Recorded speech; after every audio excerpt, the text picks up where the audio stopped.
Good morning. You're listening to the BLAINESWORLD show here on WPVM FM in Asheville, North Carolina, 103.7 on the dial. I'm your host, Blaine Greenfield, and we're heard each Wednesday here at 9 a.m. You can also watch us on WPVM's Facebook page. And today we're pleased to have a couple of guests that I think you'll enjoy meeting, as I am joining them from my studio here in downtown Fairview, North Carolina. And what we do, we focus each week on the Asheville nonprofit scene as well as on the theater scene, and we bring in people and organizations that we think we'd like you to meet. And so, toward that end, it's my pleasure to introduce my first guest, and she is Karla Gardner with Bounty and Soul in Black Mountain, North Carolina, and also Swannanoa. And so, welcome aboard, Karla. Thank you for having me. Well, and you can wave, by the way, to all your fans and friends in Facebook world. So if you're Hello, watching, hello. okay, that's Karla. Karla joined the team of Bounty and Soul in 2016 as Director of Operations after serving as a full-time volunteer, helping behind the scenes and spearheading the pilot program, the Cookbook Project. She's previously worked with the hunger relief organizations for more than 4 years, managing volunteers and community outreach efforts. Following a year of service with AmeriCorps, she has always been passionate about helping people, which drew her to pursue sociology and anthropology in college. She relishes in connecting with participants, gleaning and sorting produce from local farms, and she takes pride in knowing that this food is finding a home rather than going to waste. She's also joined by somebody else that I'm very fortunate to know very well, and she is Cappy Tassetti, and Cappy, you can wave to say hello. And Cappy, you may have met before as my producer of the BLAINESWORLD show, but she's wearing a different hat today, and she's also a volunteer for this organization. Is that correct, Cappy? Yes, it is. I love it. Okay, and how long have you been volunteering? Well, years ago for a little bit, but on a regular basis since October of last year. Okay, very And nice. I do love it. Okay, and we're going to focus mostly in speaking with Karla, and the question I always ask Karla is, in terms of growing up as a kid, where did you grow up?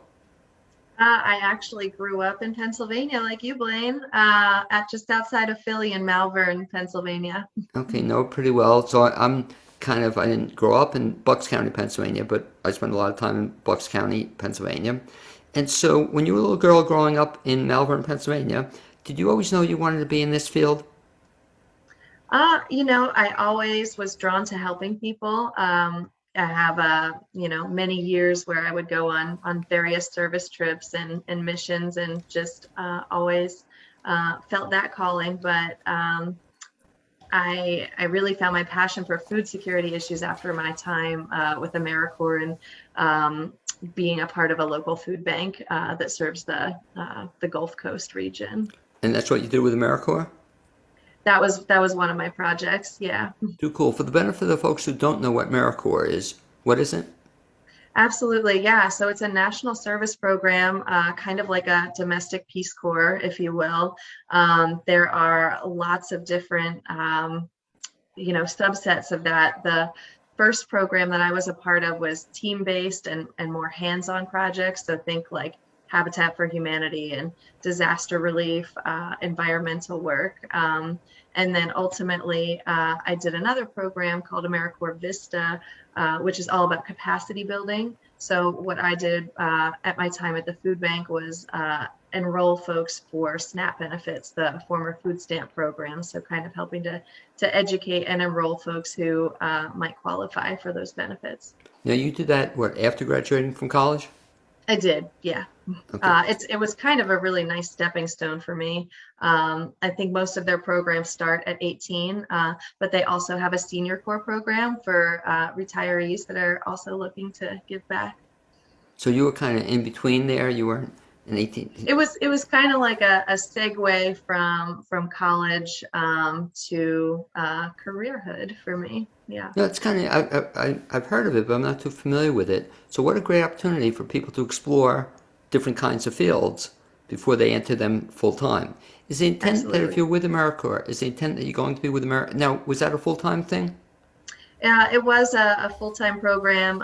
Most commitments are about a year long, and it's a federally funded program. And what's also really great is if you have student loans, they will freeze your student loans while you're in the program, and then you can use what's called your education award to either put forth towards those costs, or you can use it in another way. And what a great opportunity for people to, I guess, utilize what they call that gap year. You know, I didn't realize, so after college, but people do this after high school too? Some people? Absolutely, yeah. Wow, great opportunity. So you do this, you're with AmeriCorps. How do you get involved then with this organization? Yeah, so as I mentioned, the food bank I worked for served the general Gulf Coast region, located in Mobile, Alabama. So I managed volunteers and also food drives for that organization for several years. And when my husband and I relocated here to Western North Carolina, it was really important for me to kind of be a little bit closer to the community. So I really value, the role that food banks like Manna Food Bank play here in our community. But what I did was I kind of learned more about the partner organizations, kind of the more boots on the ground. So when I learned about Bounty and Soul, and also specifically their healthy food focus, it was a real draw for me. Really connected with what I was passionate about and where my experience was. And when I first started with the organization, we were, brand new, fresh, had maybe only a year under our belt. So our founder, Ali Kasparian, had just gotten our very first produce truck, which enabled us to do kind of these pop-up distributions, if you will. So I spent time in many roles at Bounty and Soul, both sorting produce and sharing it with the community, and just seeing this grow from like one table of produce and one healthy cooking demonstration to, thousands of market participants each week. Well, your experience, I think, is also kind of an inspiration, hopefully, to some people who might be listening or watching, in that what a great opportunity for people to check out an organization and just see what they like doing by volunteering. Because you mentioned to me that, so you started initially with this organization as a volunteer? That's correct. Yeah. And so, Probably about a year of volunteering, kind of, waiting for that position to come to fruition. And, similar to my AmeriCorps story, it really gave me an opportunity to learn about the organization, for them to get to know me and my unique skill set and what I could lend to that team. and talk about the organization then, again, primarily Yeah, for the people who so don't know what it is. Yeah. absolutely. So Bounty and Soul is a Black Mountain-based nonprofit, centered around connecting, sharing, and really just celebrating nutritious food. We also find a lot of pride in sharing education and resources around healthy food, getting the community involved in that process. So you'll notice that each of our market distributions, that there is a live cooking component, or a cooking demo, as we call them. So, that you're not just receiving a beautiful box of nourishment, but that you know why that food is good for you and how to prepare it.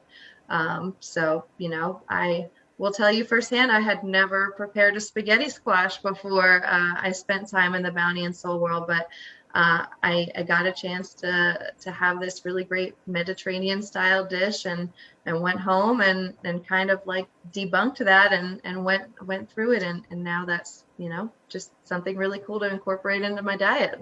So hopefully, though, the people at home don't get tired of, they get this now every night, or not quite that. So yeah, we host weekly food distributions. You can attend as much or as little as you need, no questions asked. And so you can kind of envision it now, just in these last 2 years, as we've adapted, to be safe, more like a CSA style box. But pre-COVID, and the model that we are looking forward to getting back to is more of like a farmer's market style distribution where, we can be there in community. We can have, all of these engaging pieces, and then families and individuals can self-select their produce. So I think we'll kind of be doing a little bit of a hybrid in months to come. And describe, if you would call it, what happens so that you have these distribution centers going on, and people know about it. I guess they hear about it or they promote it, and part of what your job is promoting it. And anybody can come, and are there requirements, or how does somebody get involved in coming to these programs? Yeah, so because we are an agency partner of Manna Food Bank, and United Way's 211 resource has us on their list. If anyone is looking for food support in the area, not specific to Buncombe County, we are available, and not just any food assistance, but healthy food assistance. So there are even, doctors through MAHEC that prescribe our food as a resource to families and individuals that might lack those means. And, one of the first things that goes out the window when you're living on a fixed income is healthy food, because it's expensive. And so we really want to make sure that this beautiful food, that is sourced from local farms and gardens, that's sourced from grocery stores like Whole Foods, Trader Joe's, Earth Fare,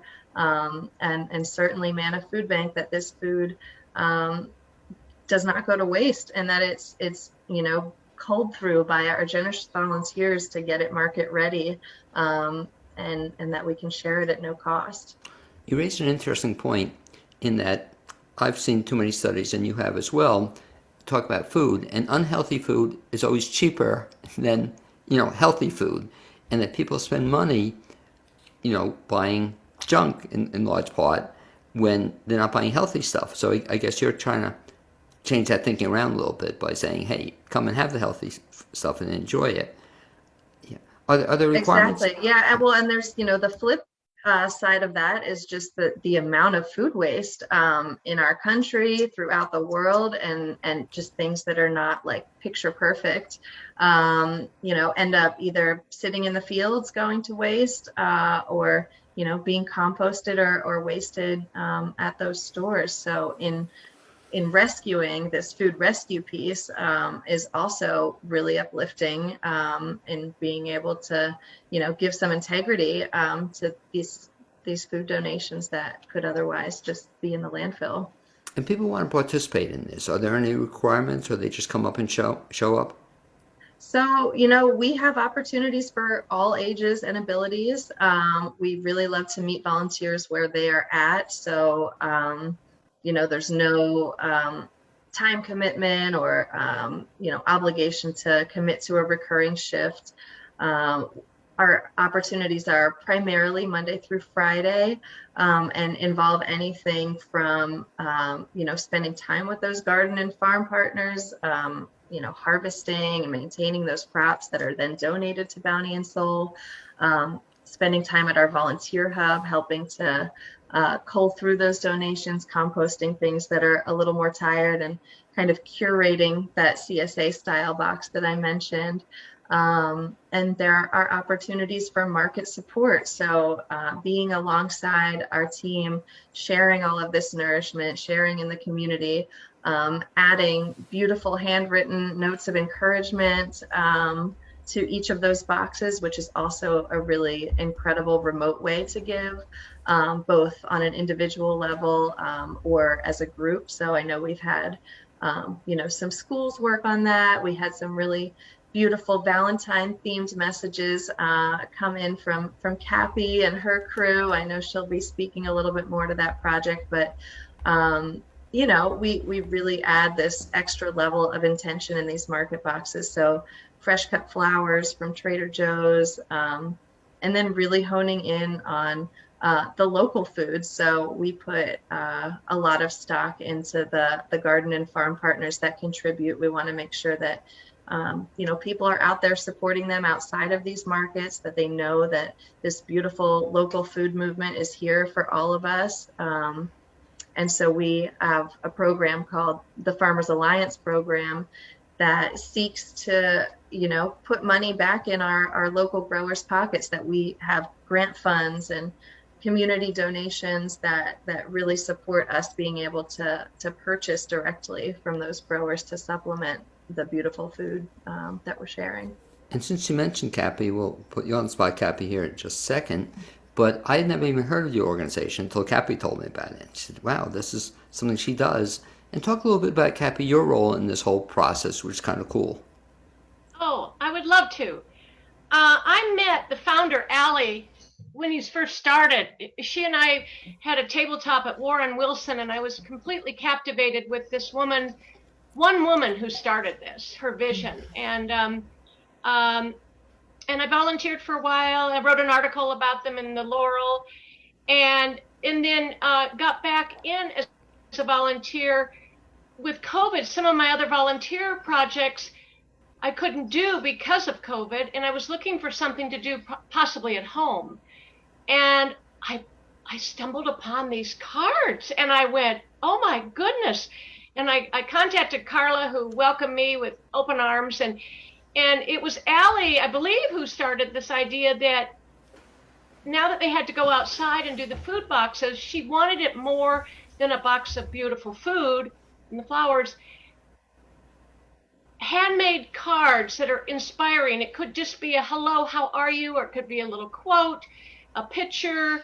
And, some of the samples are just cardstock of, well, I've become obsessed. I go through magazines and catalogs and creating these cards. And then I'm sharing it with other friends like your wife, Cynthia. And when you involve yourself in something positive like this, it just flows all over you. You can't help but feel positive. And when I make a card, I think, who's going to get this? How will it inspire them?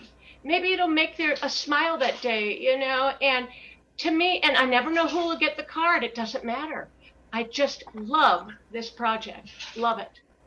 And Cappy, in terms of it's inspiring, and maybe Karla's seen this about you, but yeah, when Cappy gets into something, boy, she gets into it, and so Karla, it's just incredible. She tells the whole world about it, and then Cappy, to your credit, she has these parties where people are making these cards, and then I'm really excited, Cappy's going to bring her volunteers with her to, I guess, an outdoor project one day. That's so cool, Cappy, and what's so cool about it is that I so much believe in what you're doing, and if you can help others and put a smile on their face, just continue doing whatever you're doing, and go ahead, Cap. There's something about Bounty and Soul. Everybody has the same philosophy of sharing not only food, but a smile, making somebody's day better, and it's in everyone I've met there, volunteers, staff.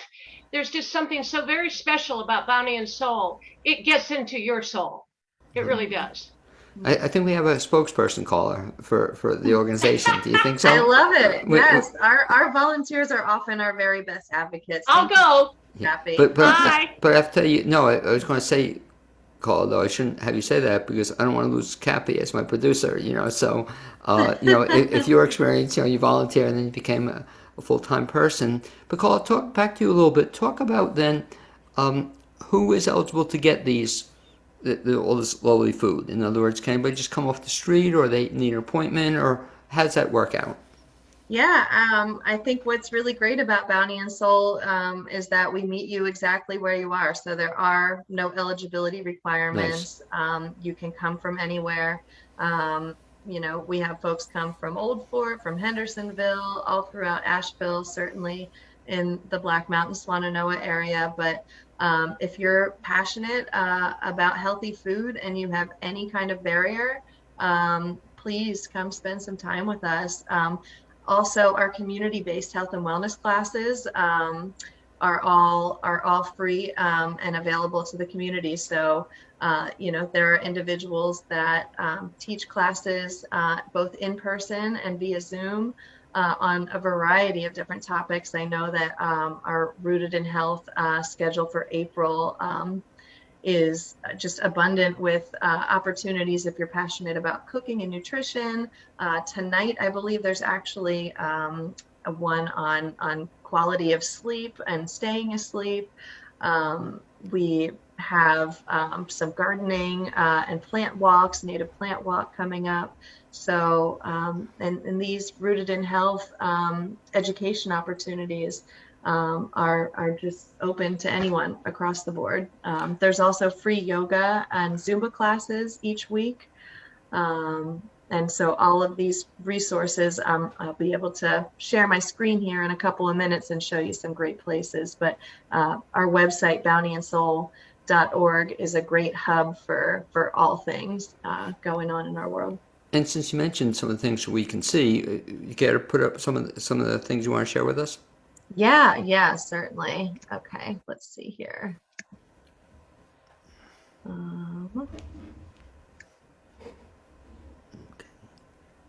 So can you see my screen now? No, not yet. But Okay. Okay, there we go. Thanks. Good. Okay, Perfect. great. So what you're looking at, I hope, is the Get Involved section of the Bounty and Soul website.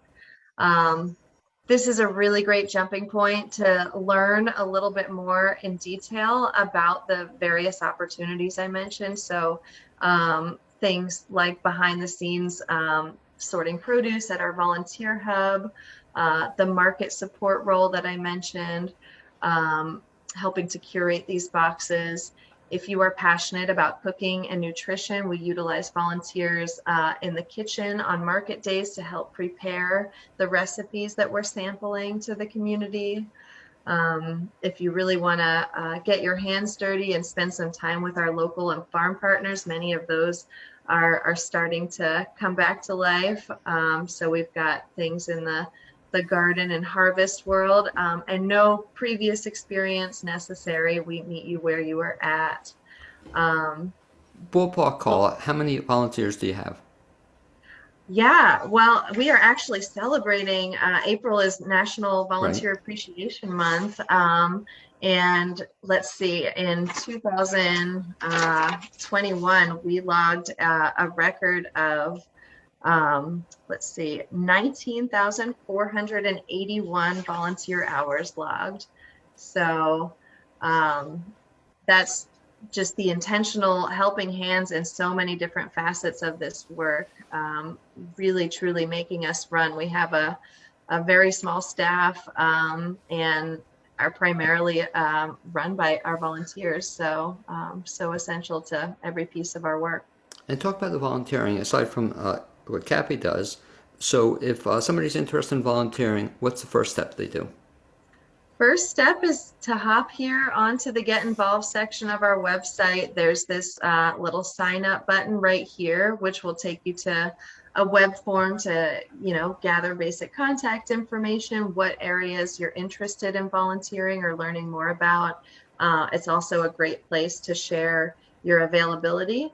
And so, from there, I can start doing the matchmaking and kind of meet you with where your personal passions are and how you might fit into our organization. In terms of age limits, what range of volunteers do you have?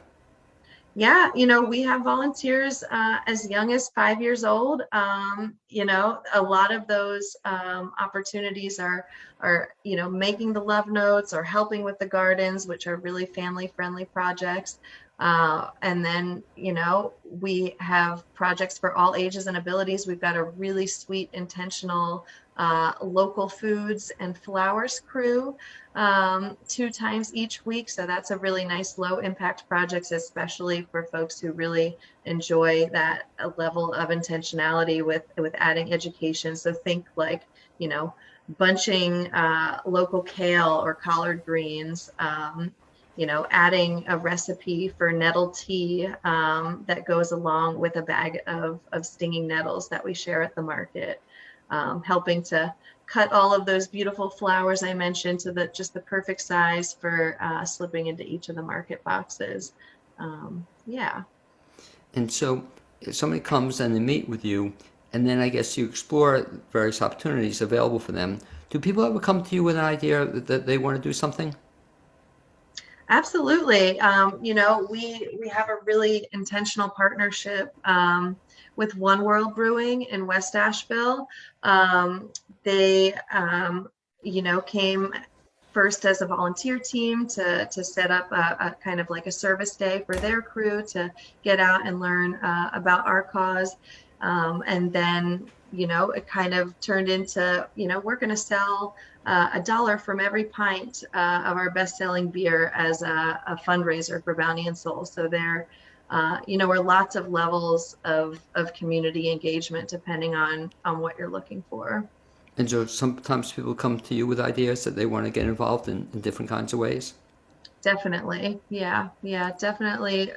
Very, very much driven by volunteer feedback and by the community feedback as well. So it's like we're not here to determine what somebody needs or what somebody wants in their life. We're constantly surveying our community to learn about what kinds of classes, what kinds of topics they are passionate about learning about, what is impactful about our children's programming. Is there, a certain style of class format that works best for you? So really community driven at its core. Let me ask you for a kind of a classic testimonial you've gotten, either from somebody who volunteered or from a participant, that what they had to say about the program. Absolutely. So one story that really comes to mind for me, we had this really incredible vet, Gary, who spent some time with us as a market participant, but really felt called to give back. And I think what's so wonderful, about this program is there really is, that ebb and flow of people helping and people receiving food.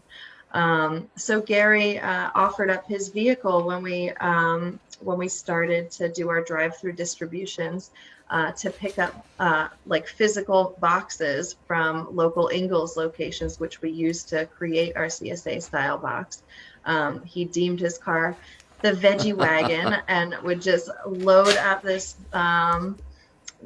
car and just kind of visit all of these wonderful locations to pick up and procure these boxes, which now, we're putting over 300 market boxes out each week. So, or each individual market. So it really takes a village. So he ultimately, his vehicle died and he was unable to pick up these boxes, and another incredible volunteer donated his vehicle so that he could, not skip a beat. But he just has had glowing things to say about the organization. And I think that the relationship piece is really the biggest takeaway, that, the time you spend as a volunteer, as a community participant, is just really heartwarming. Do you ever run out of food? Very rarely. We have definitely experienced a surge of individuals seeking out this healthy food support, but ultimately our food sourcing and our produce procurement has surged as well. So we're able to kind of meet that growing need. And another really neat thing that has happened during this time is for individuals that have transportation barriers or have health limitations that keep them from attending the markets. We've got a crew of what we call our benevolent box volunteers who make intentional home deliveries to those folks that really are very deserving of this food, that just have these barriers. So to recap again, if folks want to find out more about Bounty and Soul, best bet is to what? Our website, bountyandsoul.org, has an array of resources, both including our market schedule, including our health and wellness classes, involving volunteers, certainly making donations. We are primarily a grant and private donation funded organization, so community support is essential to our cause. And my sense is We also have a really great following on Facebook and Instagram, which are other great places to keep up with our day-to-day activities. and my sense is that if they contact you, you're going to put them to work. Is that correct? Yes, we are a very motivated bunch. There is a place for you. Yeah, so I can't wait to do the matchmaking, if you will. Well, thank you, Karla Gardner, for being my guest this first half hour on the BLAINESWORLD show. Hopefully, we'll actually get to see you sometime live and in person, and my wife is going to come to one of the centers in the near future. And thank you for all you do for the community. Thank you so much for having me. Okay, as Karla works her way out of the studio, and we'll kind of get rid of the screen sharing. Let me see. I'm going to call. Let's see if we can have you disappear here. And so we'll now bring in our next guest in just a second. So there they are. Okay. So as our next guests work their way into the studio, hopefully they'll be joining us in just a second, and I think they are. I'd like to remind listeners that they're listening to and watching the BLAINESWORLD show here on WPVM. We're heard each Wednesday at 9 a.m. on Wednesdays, and I'd like to remind you that WPVM's mission is to foster community through programming that cultivates dialogue to inform and entertain. The station provides the medium for artists, businesses, community leaders, and nonprofits to share their voice on live radio. Listeners are invited to help support WPVM's efforts by making tax-deductible contributions. They can do so by going to the website, wpvmfm.org, and looking at the donate option on the upper right-hand side. My next guests are two guys from the Weaverville area, and they are Tom. They said if I do it, you can help me, Tom, on the last name, Tom Balestrieri. Balestrieri. And Tom is chairman of this beautiful center you'll hear about in Weaverville. It's also with Brian Muys, who's vice chairman for marketing and communications. And first of all, guys, welcome aboard to the BLAINESWORLD show. And Thanks for being here. If you would, you can wave to all your fans and friends in Facebook world. So you're saying Tom and Brian, and they are both involved with this magnificent, beautiful facility you'll hear about called the Weaverville Center for Creative and Healthy Living. And Tom is a career healthcare administrator, a retired Navy captain, and former adjunct professor. As chairman of the Weaverville Center for Creative and Healthy Living, Tom oversees the operation, including the compliance with 502c corporate bylaws, grant writing, and leads outreach efforts to community-based organizations. Tom lives in Weaverville with his wife, Jody. Brian is vice chairman of marketing and communications for the organization. Previously, he was an associate vice president of public relations for 19 years for the American Public University System. Also serves in a variety of senior communication leadership roles for more than 30 years. He is a graduate of Dickinson College and the American University's School of Business. Locally, he's active with the Asheville Habitat for Humanity and Carolina Mountain Club. He lives in Weaverville with his wife. Guys, the question I ask first of all is, in terms of this whole Weaverville Center, Tom, where did you grow up as a kid? Originally from San Diego, California, Okay. but obviously my Navy career took me to a lot of places.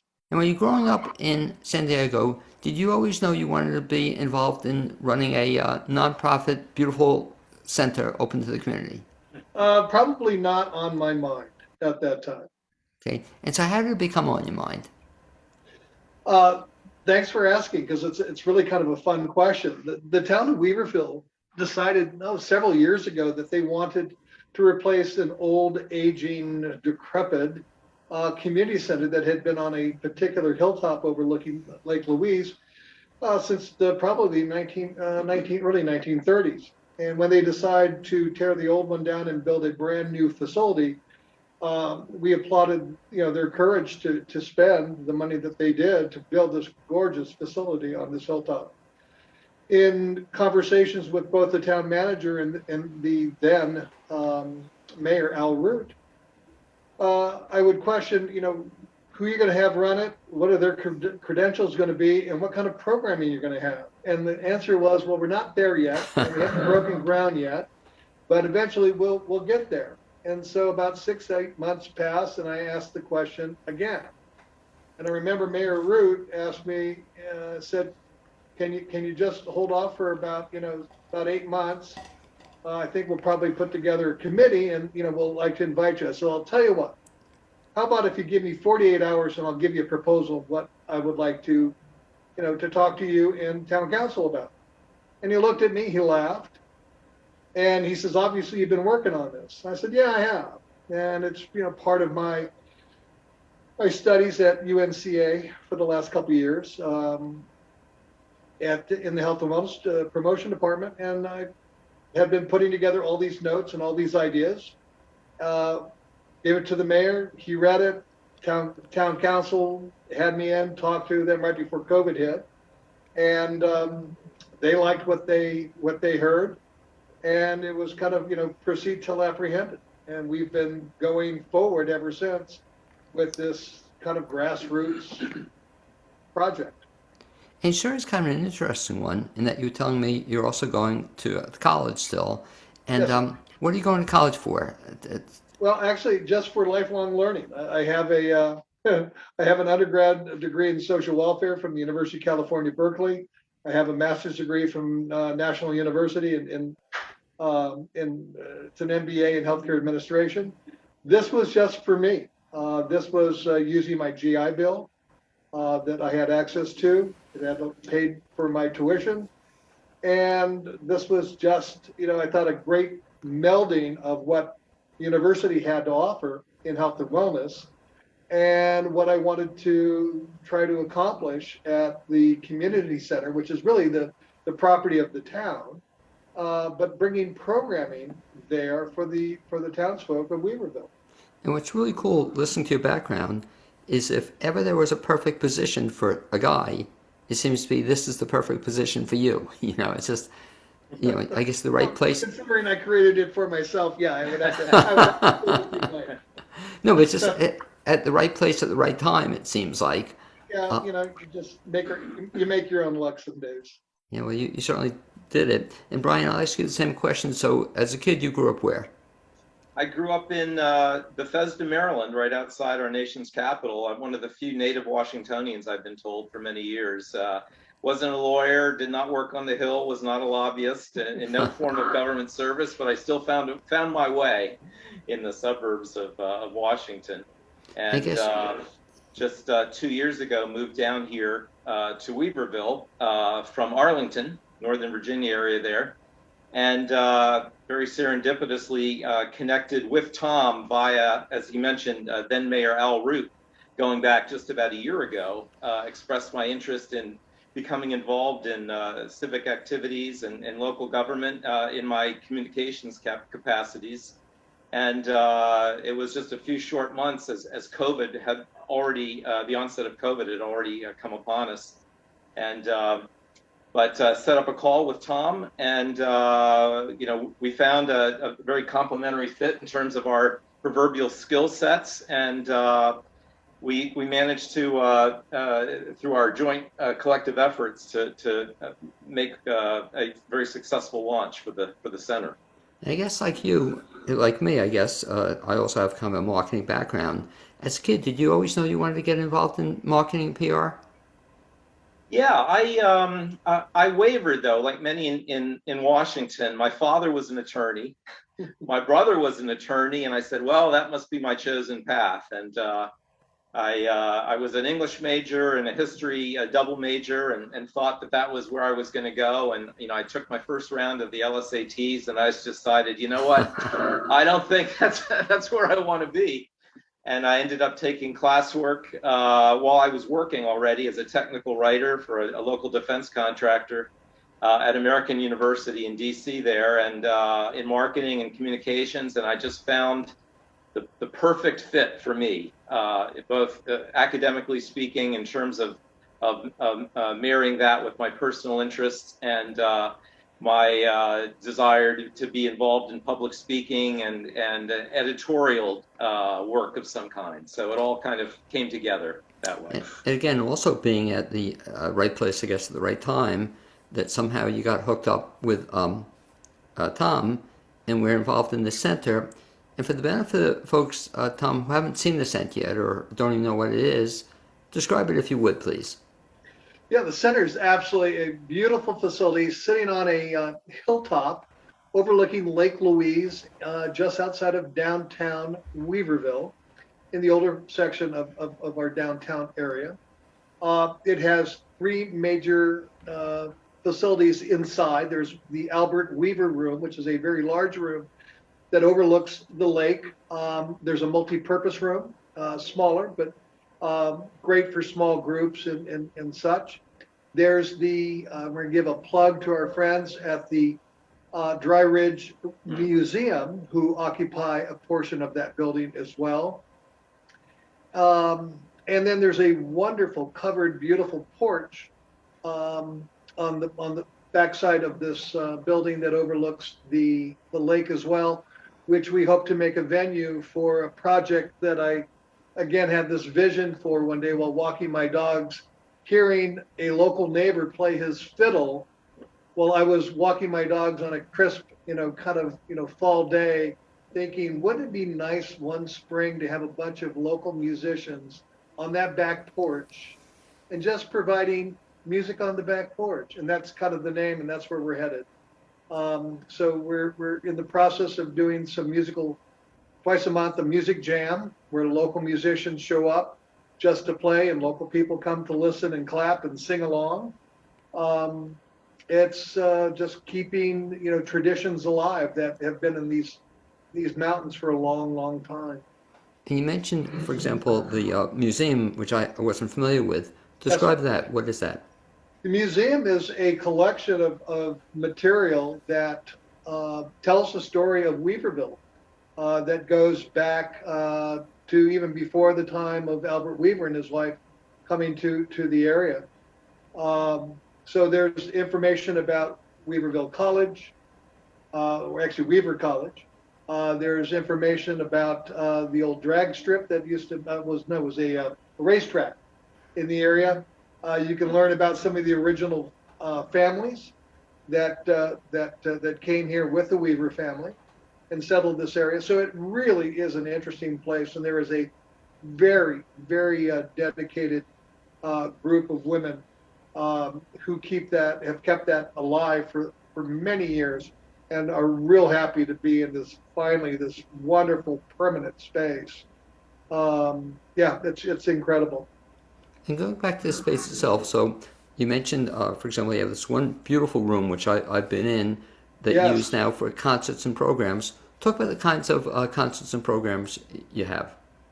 So in the larger room, anything that is like physically active, we currently have yoga, we currently have Tai Chi, we have some acting classes where, again, people need to be able to spread out and do their improv thing. We have special events where we have storytellers who come quite regularly to put on a storytelling concert. And what we have been doing of late, and we will continue, is what is often referred to as readers' theater. So the actors read the script. You often will have off stage a narrator, but there are no props. There's no special lighting. There's no special effects. There's no costumes. It's a very intimate relationship with you and the spoken word as you watch the one or the two or three actors interchange, their interplay as they read through the script. It's been very popular, and like I said, the folks of Weaverville have really been turning out for these events. That again with the storytelling as well. And talk about the one event I went to, which again my first experience to the center, but I was blown away by it. They had two very talented actors come in. Oh yeah. And talk about what that was and the reception. And I have to give a shout out to our dear friend Janice Bertucci Schreiber, who is a drama coach, has been in drama and community theater for just forever. But she and her dear friend Mark Cameron put this two-person show together. It's called Love Letters. It is an incredible story of two human beings who have known each other since their tender youth, and have always had kind of a thing for each other, but it never really clicked. It never worked out that they could get together. But they communicated in writing, and they, in effect, read these love letters back to each other, back and forth on stage. So it is, again, it's the only word that comes to mind. It's just this intimate relationship with the spoken word, and the emphasis that each actor is able to bring, the emotion that they can bring to this script, through their wonderful abilities as actors. It really is a fun and interesting experience. And I think some people get the wrong idea when they hear Reader's Theater, because that production was certainly as professional a production as you'll ever see, and it's not that somebody can just come in one time and read a script. That's not Reader's Theater. But people work very hard at it, very long at it. Oh, absolutely. Yeah, thank you, Wayne. No, that's absolutely correct. A lot of time, a lot of rehearsing, just getting the timing down right, because these two individuals age through the play, so their voices change through as they go through the different stages of their lives, and it's very engaging. Because again, it's just you and the spoken word, and that one actor at a time. When they're speaking, it's very intimate. And one of the things that you're doing, and you mentioned, I don't know if Brian, you've gotten to see them as well, but I know you bring in storytellers. And Brian, have you been to any of those sessions yet? I have. Chuck Fink is a good friend of ours. He's part of the Asheville Storytellers Circle. Yep. To be precise, and he has brought in, I think, at least 3 productions. So just 3 with a 4th upcoming.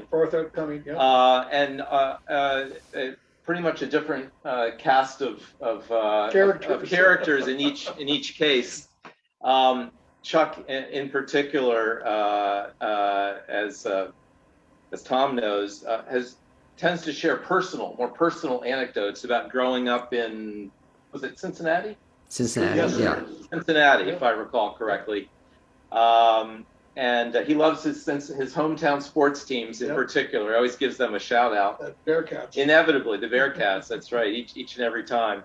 But he has had some folks in, a former librarian from the Weaverville Public Library, Kathy? No, that would be Jill Tottenham. Jill Tottenham, thank you.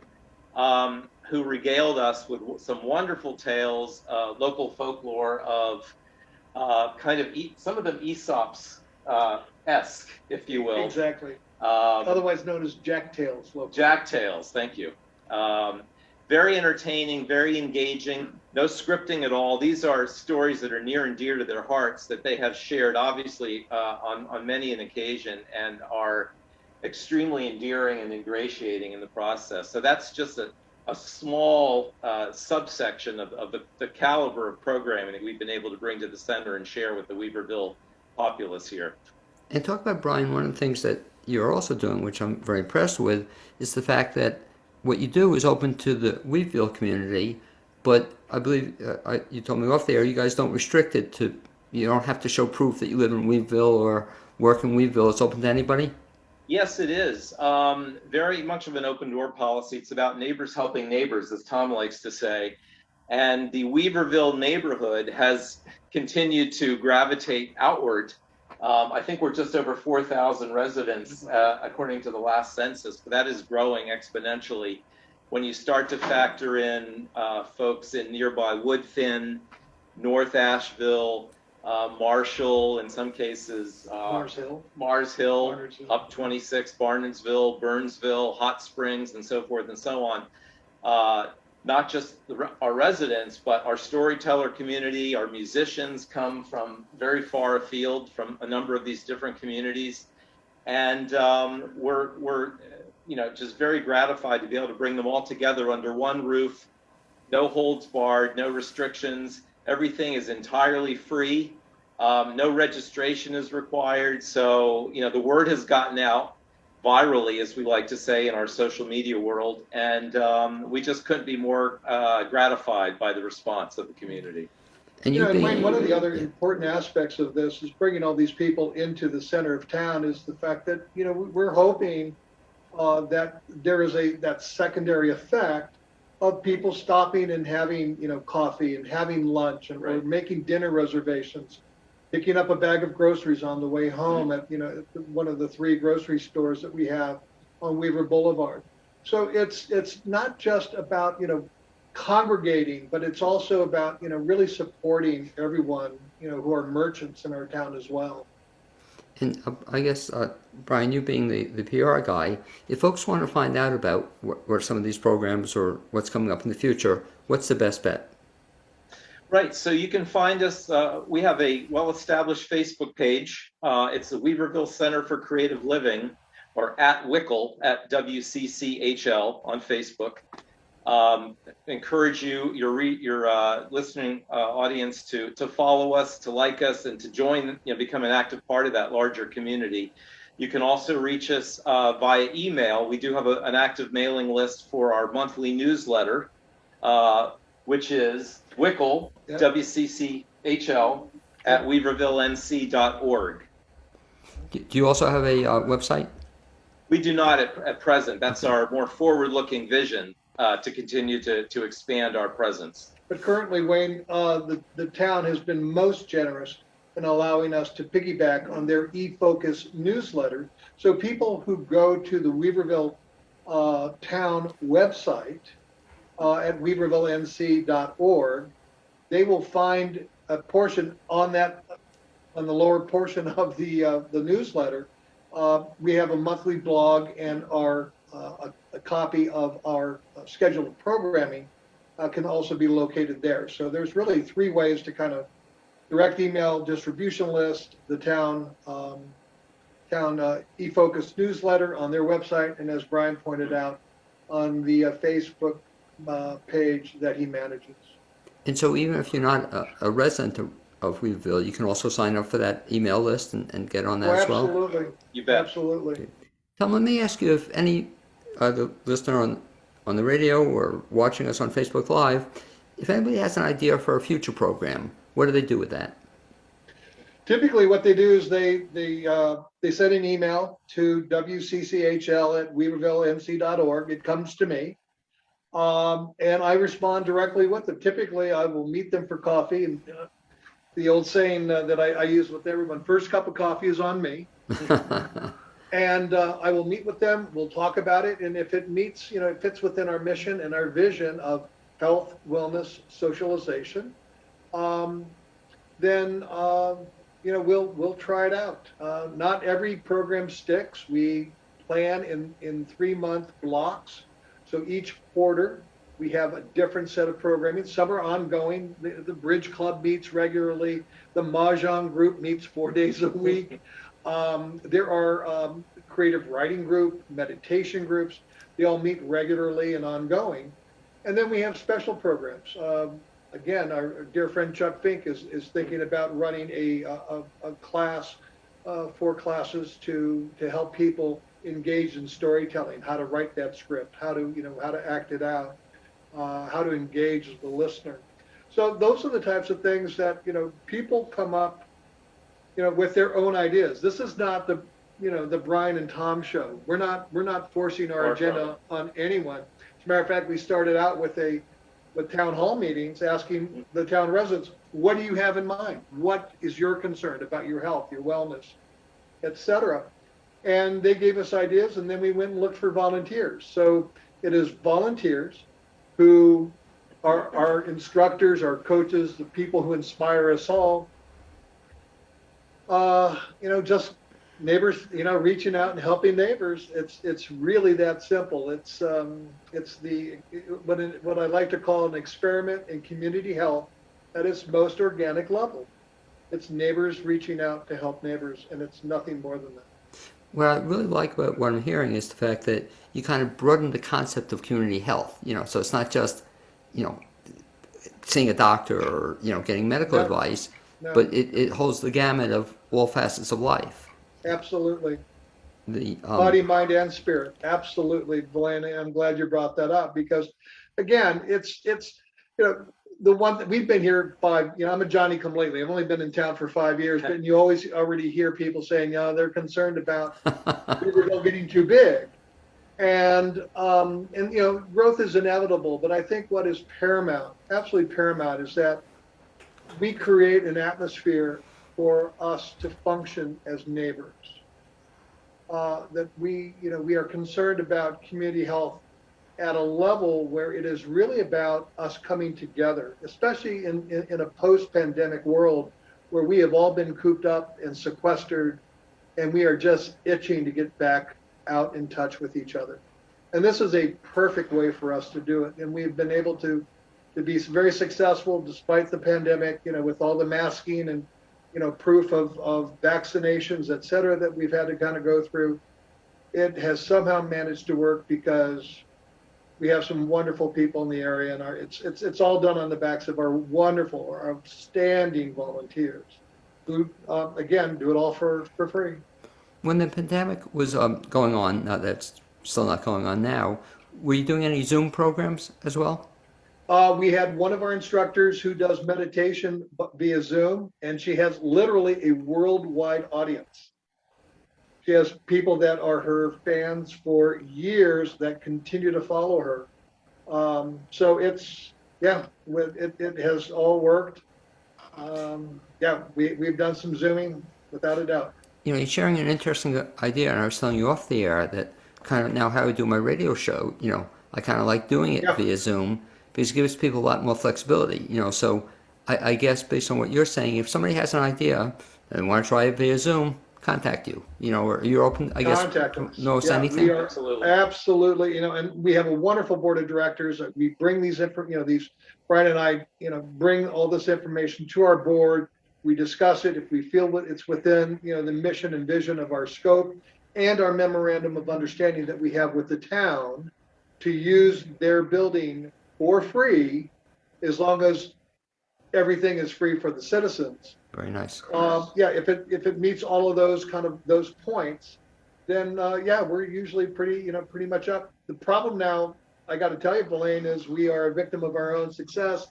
Trying to find space available in the building is getting to be difficult because people have found out. We brought a lot of people to the building. They found out about the building, and now they want to rent the building. And so again, the building is available to for private use, and the town will rent it to you. And there's a wonderful recreation coordinator, Shelby Stovall, who works there every day. And you contact Shelby, she'll take care of you. Age-wise, what is the population you serve? Total population in town of Weaverville? No, age-wise, the people who come to the programs. It's a much more of a retired group. We have some programs that are geared for young adults, and then we actually have some programs that are there for children to teach them in improvisational theater. So again, it's up to the community to determine what kind of programs you're going to have moving forward. Exactly. Next week I am meeting with some moms who want to talk about some summer programming for children in our community there at the community center. And so moving forward, what do you see happening down the road? You said that outdoor facility, I love the idea. Anything else going to be happening in the future? There are probably two things. One is I'm really interested in the concept of health literacy. It's a concept that's been in the literature for probably a good 10 years or more. It's really an opportunity to help people talk about their health. Because oftentimes when we go to see our family practice physician, especially those of us who are new and aren't well established to this area and don't have a long-standing relationship with our provider, knowing what to say, how to present it, and how to prepare yourself to go see the doctor. You know, it's not just about having the sniffles. It's not just about having that sore shoulder. It's what is it that concerns you, and being able to create that kind of dialogue, that kind of intercourse, is really important. And so we are looking to be able to do that, hopefully come August. And I would also like to see if we can't pull it off where we can also teach that in Spanish, because we know that there is a small but vibrant community in Weaverville that is, you know, that speaks Spanish primarily in their home. Let me jump in here. I'm going to say we're up against the clock, so I'd like to thank both you and Brian for being my guest the second half hour on the BLAINESWORLD show. Also to Karla, Gardner, my guest the first half hour. Cappy Tizzetti, my producer. I look forward to seeing you next Wednesday here, same time, same place on WPVM FM. Thanks, guys. That was great. Thanks, Blaine. Thank you. Appreciate you.